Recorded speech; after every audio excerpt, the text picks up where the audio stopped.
Welcome back to the bed build. I'm getting along really well on the bed.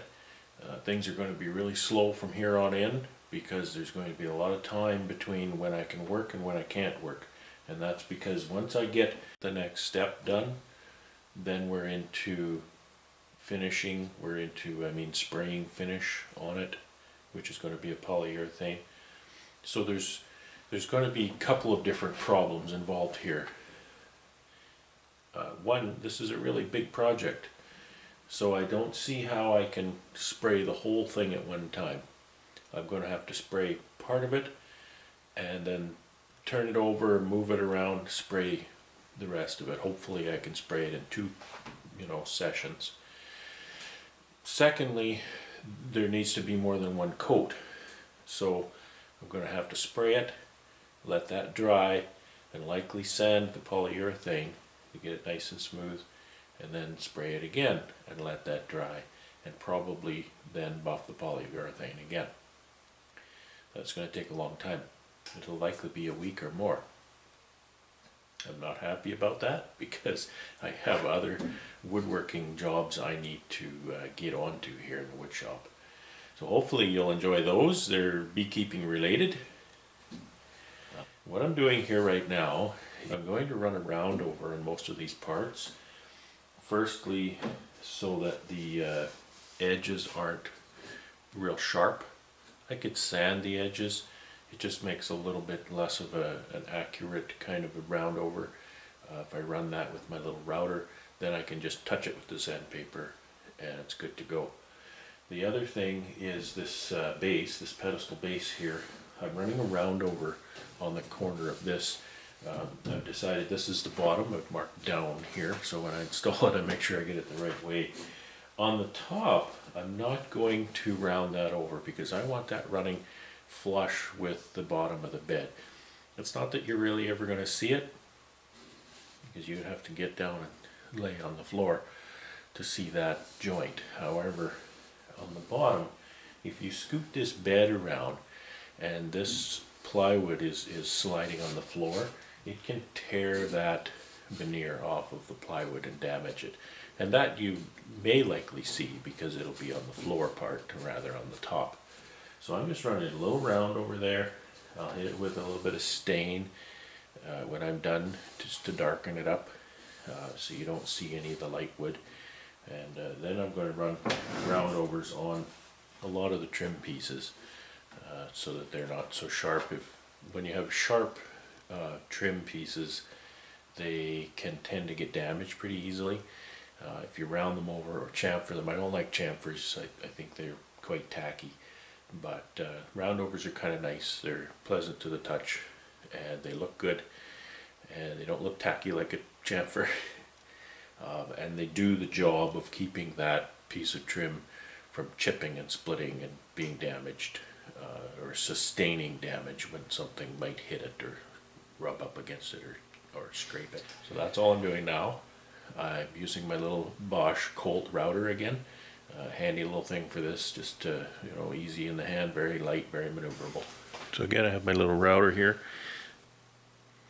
This is a round over bit, and you can just see that it's just that. It's just a little quarter turn, quarter circle. And I just run this against here like this. The bearing runs on top and gives me a perfect little curve on the corner there. I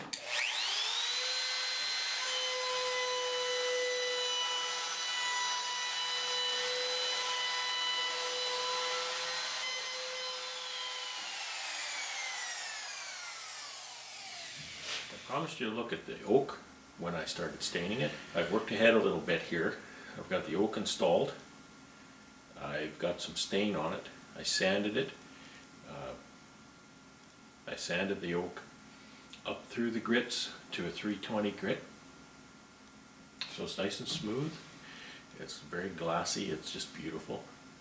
The figure is showing really nicely. I've stained it with my Minwax Early American stain. This is not an endorsement.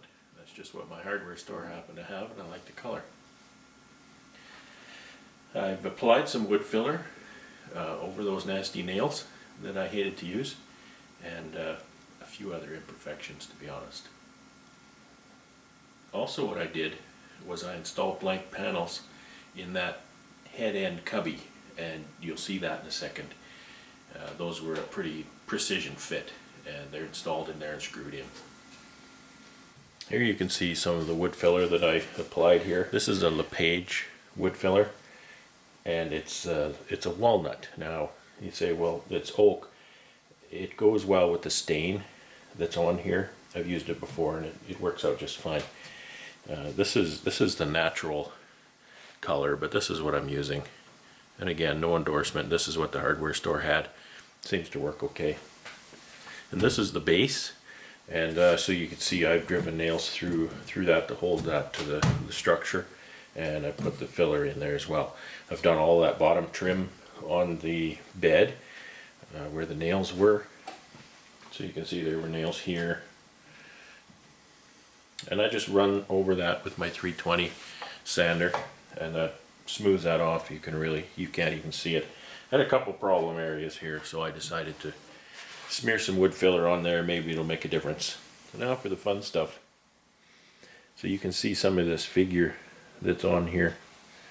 This is the Rayfleck that you find in white oak. And again, here's some more of that Rayfleck figure. It's ironically, it's difficult to tell the difference between Rayfleck and glue. If you smear glue on here, you'll get something that's quite similar to this. The difference is the glue, you will still see some grain through the glue. How do I know this? Well, it happened and I had to clean it up. But the Rayfleck you won't. There's no grain in the Rayfleck. And here's another example. Some nice Rayfleck in this one as well. This is dull because I've sanded that. I've sanded the filler. I've sanded the filler that was on the nails, and I mean I can still see a little bit, but that's as good as it's going to get. And then I can restain that, and that'll take stain nicely.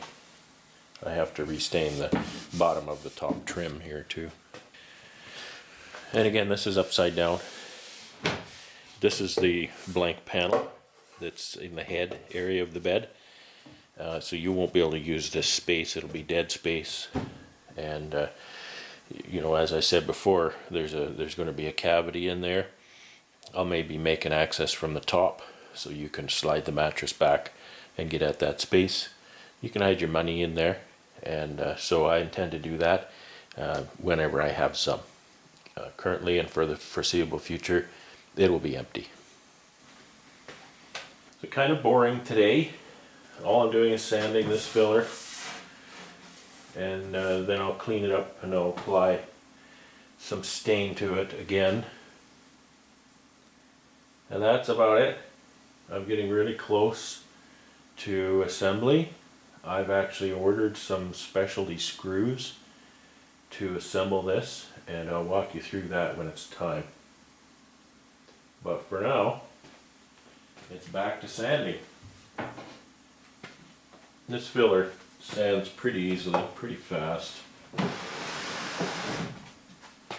And you don't want to just really scrub away at it because you've covered something up, right? So if you scrub away at it too hard, you're just going to get rid of all of it, and you're going to see whatever you covered up.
admit to what happened here.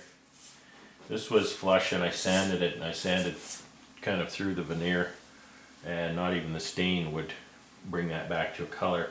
So the big problem is, this is going to be the most visible spot on this whole bed, is where my biggest blotches are.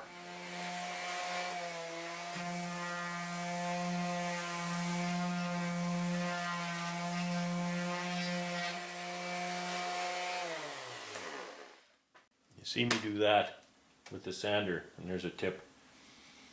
When these random orbit sanders leave the material, this disc begins to spin, usually really fast. And if it starts to spin really fast and then you touch the material with it, it's going to leave a mark or a gouge or something there that you'll never get out. So don't hit it on your material while it's spinning really fast.